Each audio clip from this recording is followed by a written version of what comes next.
Hi guys, welcome back. This is a slightly different type of recipe today. This is not for consuming, but for using on the body, and it's a homemade deodorant. I've been thinking about sharing this for some time, but obviously there's different variants, and so I've tried a couple of different things along the way.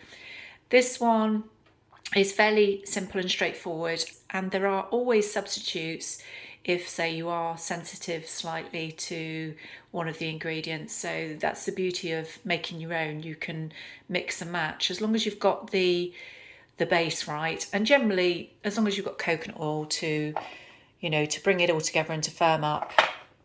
You can optionally use shea butter, which is what I put in there. It just gives it a lovely just a nice sort of buttery, sort of more consistency really.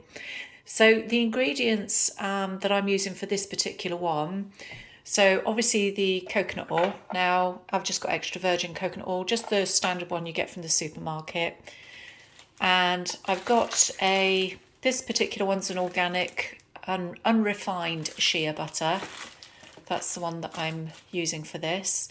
I'm also going to use some bicarbonate of soda, and this can be sensitive for some people, so if you are, you can replace it with a zinc oxide. And zinc oxide does have a more gentle effect under the arms, but the only thing with the zinc oxide is it can leave a bit of a powdery sort of effect, which does wash out of the clothes. But for those that don't like that and that aren't sensitive to the bicarbonate soda, you might prefer this one. We're also going to use some arrowroot powder, and this is again a substitute for cornstarch if you don't want to use cornstarch. This is absolutely good for that, and arrowroot powder will just help absorb some of the sweat. It's not going to remove all of the sweat, but it will help with that, whereas the bicarb will help with the deodorizing, and that's very, very powerful at that. So the other things, obviously, just to make it smell nice, we're going to add a couple of essential oils.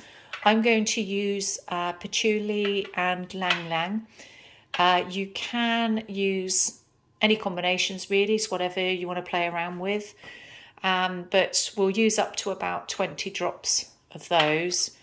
And also you just need an empty container, a little glass container.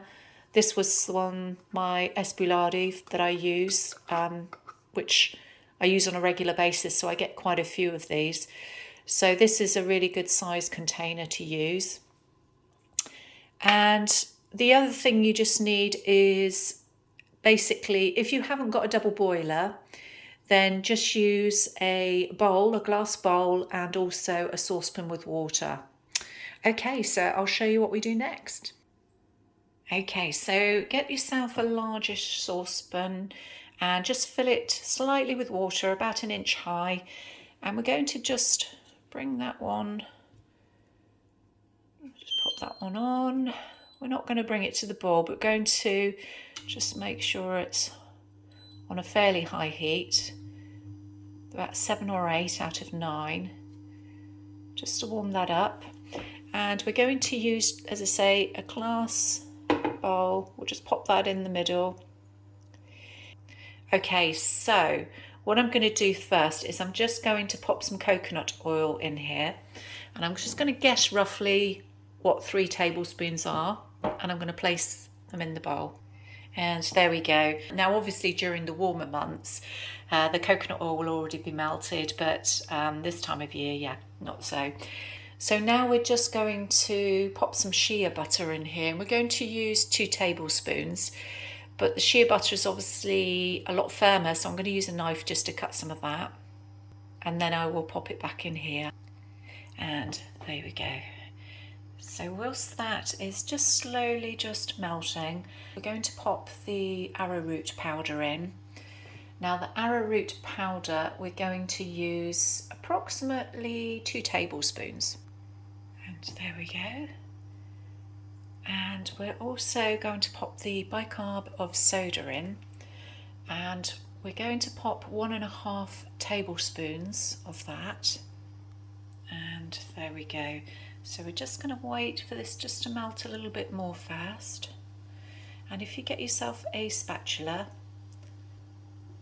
just as it's melting, you can stir it in.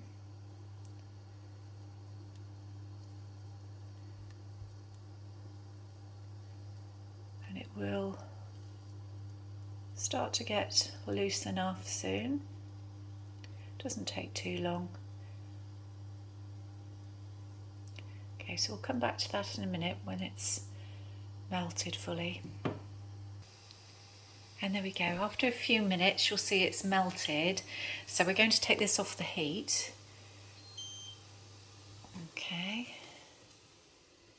And if you just be very careful, obviously the glass will be hot, so just use an oven glove or something similar just to take the glass out and pop it on the side. Here we go. Now just to finish off, we're going to add the essential oils. So because I'm using two different ones, I'm going to do about 10 drops of each. So I'll just pop those in now. And once you've popped those in, you just want to use the spatula and just give it another thorough stir. And we're going to pour this straight into the little glass container. So the glass is actually not too bad to hold on to, so I'll do this now.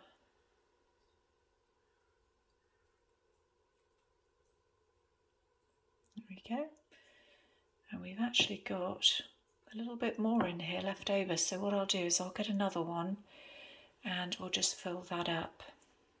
Okay, so once you've actually filled it up and you've got you've used all of the mixture, just pop the lid on, and you can leave this just to set naturally at room temperature and it will solidify over a few hours, or you can pop it in the fridge if you want to speed up the process. So I'll do that now and I'll show you the finished result. And there we go.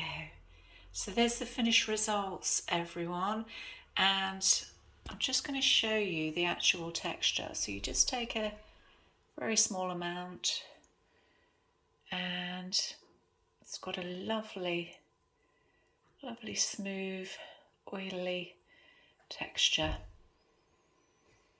And it's a lovely, lovely smell. You can smell the essential oils, but it's not too overpowering. So this is a really nice one. It's not powder, it doesn't leave a residue, and it's really lovely. And you just need about a pea-sized amount just to apply under the armpits. And yeah, this will last a little while. And as I say, probably 2 to 3 months on average, depending on how much you're using. But yeah, I hope you enjoyed this. It's a slightly different one, I know, from my normal recipes. But it's just something I wanted to share, like I say, because it's something that you can make easily from home, can save a little bit of money, but also just know exactly what's going in your deodorant. But there you go. Anyway, I'll speak to you soon and I will share another recipe soon. Okay, take care everyone.